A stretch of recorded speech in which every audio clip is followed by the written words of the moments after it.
Kuasa hukum Kua Profesi Teddy Pardiana pasca seteru harta peninggalan Lina Jubaedah, ada bisnis. Kuasa hukum Teddy, Wati Trisnawati, memberikan klarifikasi terkait omongan miring soal gelagat kliennya minta harta Lina Jubaedah.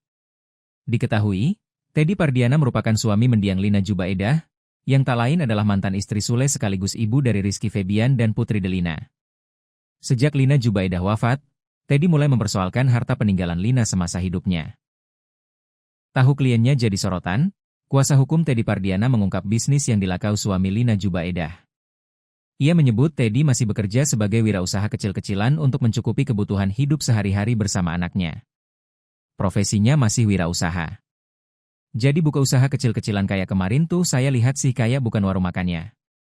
Jadi kayak dia jualan apa bentuk makanan ada namanya bintang apa gitu, ujar Wati, dikutip Tribun News dari YouTube Star Pro, Rabu, 21 Januari 2026. Menurut Wati, usaha tersebut menjadi tumpuan Teddy dalam memenuhi kebutuhan hidup sehari-hari bersama anaknya. Iya. Usaha yang penting bisa buat kasih makan anaknya lah ya, lanjutnya. Wati juga menyinggung kondisi Teddy dalam mengasuh bintang, terutama dari sisi ekonomi.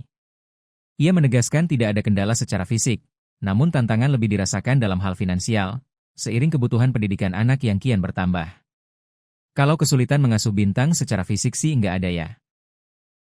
Tapi kalau secara ya mungkin tadi ekonomi ya karena bintang juga kan sekarang harus masuk ke sekolah SD ya mungkin secara untuk persiapan atau apanya ya masih kekurangan gitu, jelas Wati.